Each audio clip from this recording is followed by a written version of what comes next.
Je vous salue dans le nom du Seigneur Jésus. Voilà, une belle journée qui s'ouvre devant nous. Et je crois que chaque jour est vraiment la journée que Dieu a faite et qu'il a préparé de bonnes choses pour nous. Nous avons un Dieu d'amour, de bonté, de compassion, de miséricorde. Et je veux vous saluer, vous tous qui êtes là sur le live. Oui, je veux saluer Hervé, Bernard. Soyez vraiment encouragés en ce jour par le Seigneur Jésus-Christ, par la parole de Dieu, fortifiée par le Saint-Esprit, renouvelée. Oui, alléluia. Oui. Voilà, vous pouvez mettre un commentaire si vous êtes là. Bonjour Esther, sois la bienvenue. Tu habites loin, mais dans l'esprit, il n'y a pas de distance.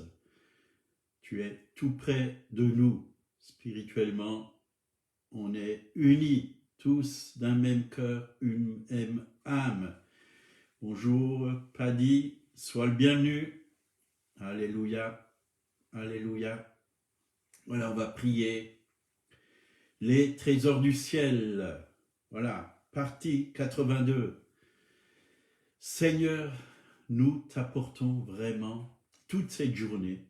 Nous te la remettons entre tes mains, Seigneur, que tu puisses la diriger par ton Esprit Saint, Seigneur, que ta parole ait vraiment effet dans nos vies, qu'elle puisse encore continuer à nous transformer de gloire en gloire, à ton image, à ta ressemblance. Merci parce que ton image est merveilleuse, elle est parfaite, mais tu es plus qu'une image, tu es le Dieu vivant et vrai, oui, qui se manifeste encore aujourd'hui par le Saint-Esprit au travers de la parole. Oui, ouvre nos yeux, oui, nos yeux, les yeux du cœur, nos yeux spirituels, ouvre nos oreilles, oui, que nous puissions voir, que nous puissions entendre en ce jour, Seigneur, oui, que nous puissions vraiment marcher sur le chemin que tu as tracé pour nous. Les voies de Dieu sont parfaites. Oui, ceux qui se confient en l'Éternel renouvellent leur force. C'est ce que tu veux pour chacun et chacune. Tout est inscrit dans ton livre de vie, Seigneur. Oui, nos chemins sont inscrits dans le livre de la vie, Seigneur. Merci. Nous voulons y rentrer. Au nom de Jésus, Amen. Voilà, on va continuer un peu ce qu'on a commencé hier, sur le trône de la grâce. Et aujourd'hui, on va parler aussi de la miséricorde, la grâce et la miséricorde. Voyez, on va reprendre ce verset de Hébreux 4, verset 16. On va approfondir la grâce et la miséricorde. Verset 16, Hébreux 4, 16. Approchons-nous donc avec assurance du trône de la grâce afin d'obtenir miséricorde et trouver grâce pour être secourus dans nos besoins. Vous voyez, on a tous des besoins. En tout cas, moi, j'en ai tous les jours et beaucoup. Mais Dieu pourvoit à tous mes besoins et il pourvoit à tous vos besoins. Simplement reconnaître que seul, sans Dieu, on ne peut rien faire. Qu'on a besoin de lui, on a besoin de sa grâce, on a besoin de sa miséricorde. Dans le royaume de Dieu, la grâce est liée avec la miséricorde. Donc nous devons nous approcher avec assurance, en sachant que Dieu est là, qu'il va pourvoir. Oui. Si on doit s'approcher, c'est parce que peut-être qu'on s'est aussi éloigné. Et on a besoin, moi je crois que chaque jour on a besoin de le connaître davantage. Connaître le cœur de Dieu, le cœur de notre Père céleste, ce Dieu de bonté, de grâce. Et on a besoin d'obtenir miséricorde et de trouver grâce. Donc, comme je vous l'ai dit hier, la grâce signifie obtenir ce que nous ne méritons pas. Donc c'est la faveur non méritée de Dieu, la capacité de Dieu, c'est ça, la grâce. Par nous-mêmes, oui, on ne peut rien faire. On a besoin de sa grâce, oui, de sa capacité, de sa faveur. Par contre, la miséricorde signifie ne pas obtenir ce que nous méritons. Et c'est vrai, qu'est-ce qu'on mérite? Le jugement et la condamnation. Oui. Et pourquoi nous le méritons? Parce que l'homme a péché. Oui.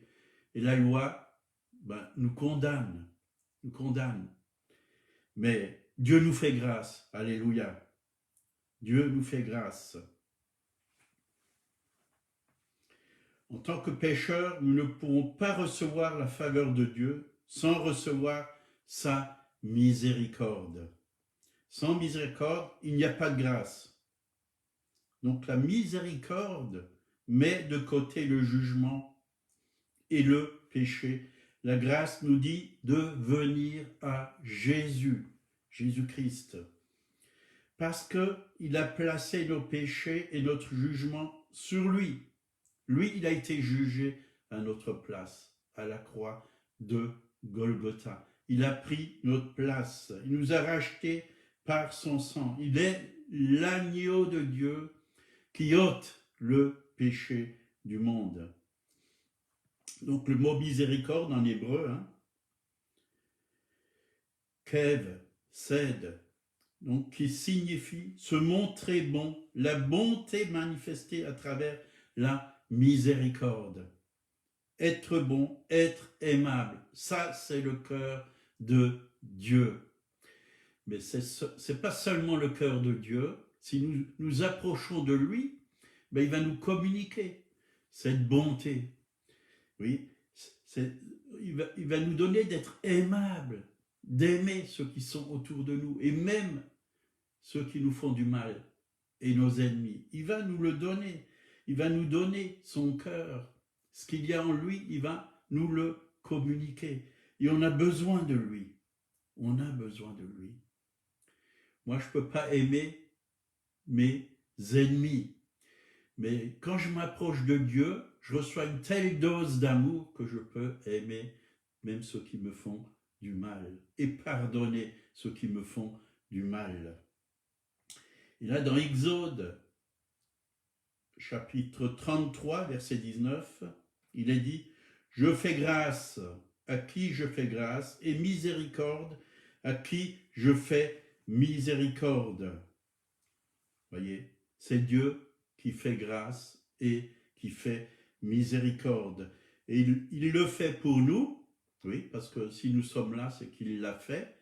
Il le fait pour nos familles, pour nos villages, nos villes, notre pays. Et il a payé pour tous les êtres humains.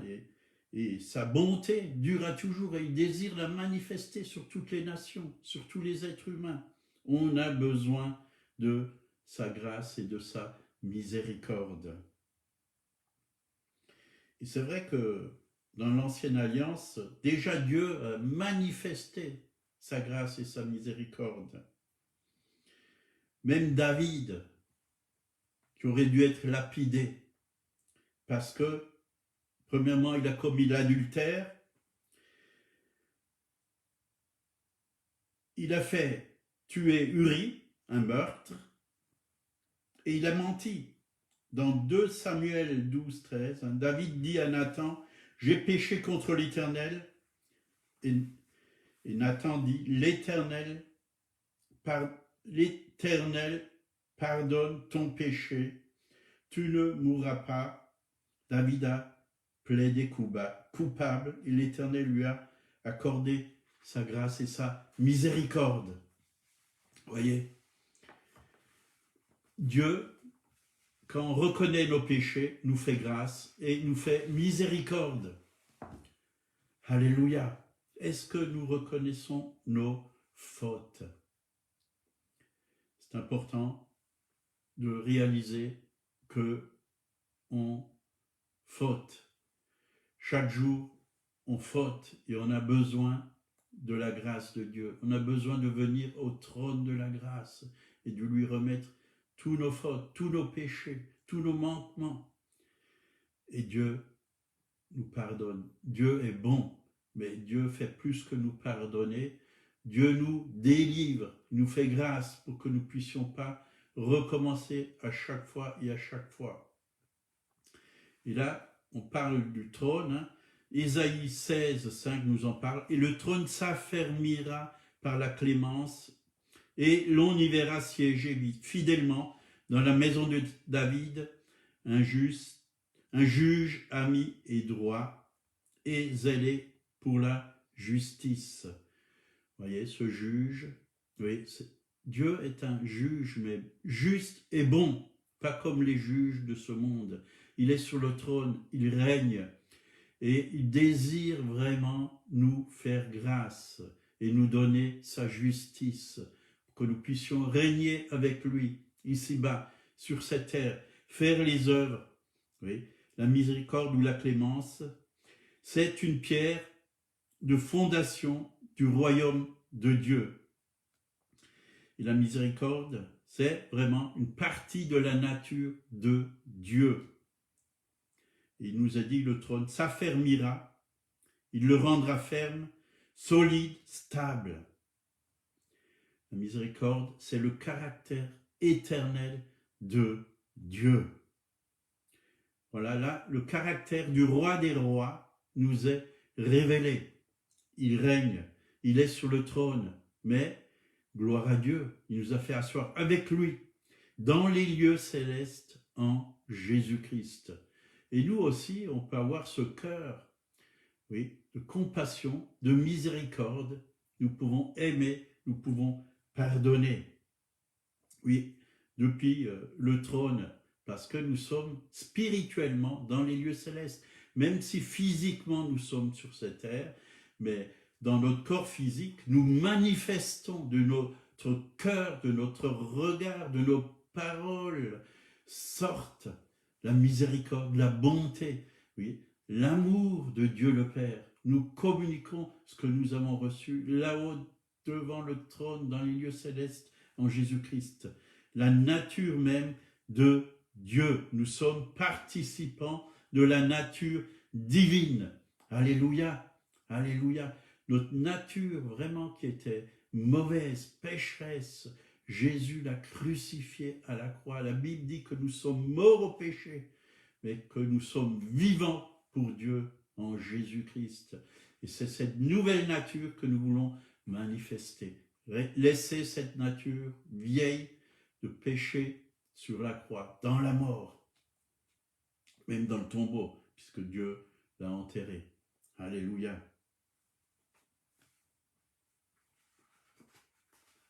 Donc la miséricorde, la piété, la vérité, la fidélité et la justice sont issus de son trône. Et c'est beau et c'est bon de vivre, oui, dans cette sainte présence. Qui ne veut pas un roi aussi merveilleux que Jésus-Christ pour qu'il règne dans sa vie? Moi, je suis heureux que ce soit le Seigneur qui règne dans ma vie et personne d'autre, aucun être humain, oui, qui vienne, oui, m'apporter des lois humaines, oui, des lois de ce monde. Je ne suis pas contre les lois de ce monde, mais la loi de Dieu, elle est au-dessus des lois de ce monde. Je respecte les lois de ce monde, toutes celles qui sont justes, qui sont selon la pensée de Dieu, qui sont pas contre la parole de Dieu, mais tout ce qui n'est pas à la gloire de Dieu, que Dieu l'enlève de ma vie et aussi de votre vie, que vous puissiez vraiment rester dans la parole de Dieu. Et quand on est dans l'amour, on est dans la perfection, parce que Dieu est parfait. Et l'amour de Dieu, dit la parole de Dieu dans l'épître de Jean, est parfait en vous. L'amour de Dieu est parfait en nous, parce que cet amour qu'il a déversé dans nos cœurs par le Saint-Esprit règne. Alors on ne va pas voler, on ne va pas mentir, on ne va pas commettre l'adultère, on va respecter la parole de Dieu. Donc on a un Père qui a un grand cœur, un cœur qui est vraiment miséricordieux, plein de compassion, hein. Pas seulement pour nous, mais pour tous les hommes, pour tous les hommes. Il désire que tous viennent au trône de la grâce, parce qu'il désire faire grâce à tout être humain. Il désire se révéler à eux, il désire les sauver, les libérer, les purifier, les justifier. Oui, il désire vraiment leur donner cette vie merveilleuse, cet amour immense. Donc Dieu cherche sur cette terre des vases qui sont disposés à être remplis du trésor de son amour. Puis qu'est-ce qu'il fait une fois qu'ils sont remplis? Il les brise et versé par l'intercession de sorte que sa grâce, sa miséricorde, sa compassion puissent couvrir la terre. Vous voyez ces vases? Une fois cassés, ça se répand. Dieu veut vraiment qu'on soit tellement rempli qu'on ne peut plus contenir ce qu'il y a à l'intérieur de nous. Il veut distribuer au travers de nous. Il veut distribuer cet immense amour, distribuer cette joie, cette paix, cette bonté. Oui. Il veut distribuer. Nous sommes le temple de Dieu. Nous sommes des porteurs de Dieu sur cette terre. Nous transportons l'amour de Dieu, la gloire de Dieu, la bénédiction de Dieu sur cette terre. Nous sommes le tabernacle vivant de Dieu sur cette terre. Dieu n'habite plus dans des temples faits de main d'homme, mais Dieu habite à l'intérieur de nous. Nous sommes son temple, le temple du Saint-Esprit. Et Dieu ne veut pas qu'on retienne tout ce qu'il y a à l'intérieur de nous, mais qu'on le déverse autour de nous, qu'on déverse cette miséricorde, cette grâce, cette bonté, cet amour. Alléluia. Et dans le psaume 103, tout ce psaume est tellement merveilleux, et j'ai découvert ce matin encore tellement de bonnes choses dans ce psaume en méditant. Oui. Là, il nous écrit psaume 103, versets 1 à 4. Mon âme, d'ailleurs c'est David qui a écrit, mon âme bénit l'Éternel, que tout ce qui est en moi bénisse son saint nom. Mon âme bénit l'Éternel et n'oublie aucun de ses bienfaits. C'est lui qui pardonne toutes tes iniquités, qui guérit toutes tes maladies. C'est lui qui te délivre, qui délivre ta vie de la fosse, qui te couronne de bonté et de miséricorde. Voyez, n'est-ce pas bon que rien que ces paroles sont tellement merveilleuses. Elles nous remplissent de joie, parce que c'est quelque chose qui a été fait il y a 2000 ans à la croix. Mais David, il l'a déjà expérimenté, parce que David, il a cru que Dieu était un Dieu de grâce. Et Dieu lui a fait grâce. Il a découvert le cœur de Dieu, la miséricorde de Dieu. David est un homme au cœur de Dieu. On l'appelle un homme au cœur de Dieu. Parce que David s'approchait de Dieu. Il aimait vraiment, même avant qu'il soit roi, il était en train de garder les brebis. Il avait déjà sa harpe, il jouait déjà, il chantait des cantiques, il chantait à l'Éternel des chants. Mais Dieu l'a élevé. Il est devenu roi. Vous voyez tout ce que Dieu a fait pour David, il le fait aussi pour nous aujourd'hui. Il pardonne, nous guérit, nous délivre, nous couronne de bonté et de miséricorde.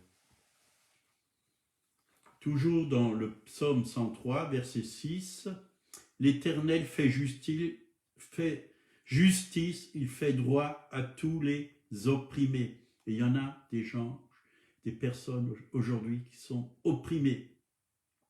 Il y en a plein. Les jugements de Dieu sont des actes de bonté. Dieu juge et condamne le péché. Voyez ?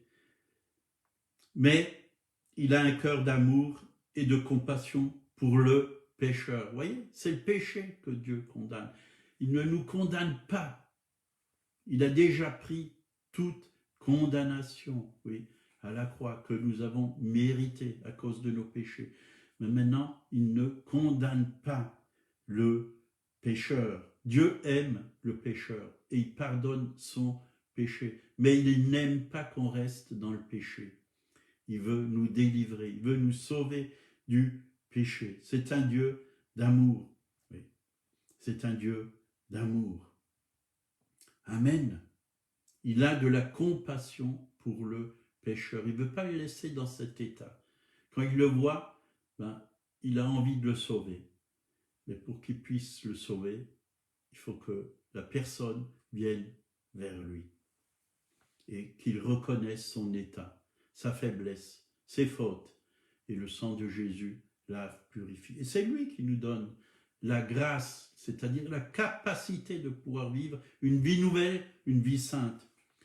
Toujours dans le psaume 103, 8 à 10, l'Éternel est miséricordieux, compatissant, lent à la colère et riche en bonté. Il ne conteste pas sans cesse, il ne garde pas sa colère à toujours, il ne nous traite pas selon nos péchés, il ne nous punit pas selon nos iniquités. Voyez, déjà, quand Moïse est monté sur la montagne, sur le mont Sinaï, et qu'il a rencontré l'Éternel, Dieu s'est révélé à lui, qu'il était miséricordieux, lent à la colère, riche en bonté. Ça, c'est ça, sa nature. Et c'est vrai, il ne nous punit pas selon nos iniquités. Quand on fait une faute, Dieu ne nous lance pas la foudre. Et il nous lance la perche pour que nous puissions nous en sortir. Et c'est merveilleux parce que quand nous lisons la parole de Dieu nous révèle la vraie nature de Dieu. Et c'est vrai que la religion, c'est des matraques quand tu pêches, tu es puni. Oui. Et je me rappelle très bien, je veux attaquer personne, mais quand j'étais jeune, à l'école, on avait des cours de religion. Et dès qu'on faisait une petite faute ou on parlait entre nous, on se faisait engueuler ou mettre dans le coin, on était punis. Et ça m'a pas plu. Et celui qui nous enseignait, il était là avec un gros cigare et nous enfumait. Et je me suis dit, je ne veux pas d'un Dieu de ce genre. La religion m'a totalement déçu. Totalement déçu. Et c'est pour ça que je me suis éloigné de Dieu, enfin pas spécialement de Dieu, je croyais qu'il y avait un Dieu, mais pas ce Dieu.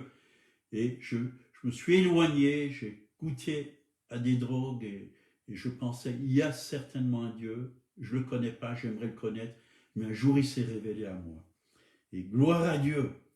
Et j'ai réalisé que ce Dieu n'était pas une religion, c'est un Dieu de bonté, un Dieu d'amour, un Dieu qui voulait mon bien, un Dieu qui ne venait pas me mettre une matraque sur la tête dès que je faisais une faute ou une punition. Et j'ai découvert ce Dieu de compassion, qui est lent à la colère, un Dieu, oui, qui ne met pas le doigt sur la gâchette quand je pêche pour me détruire. Alléluia.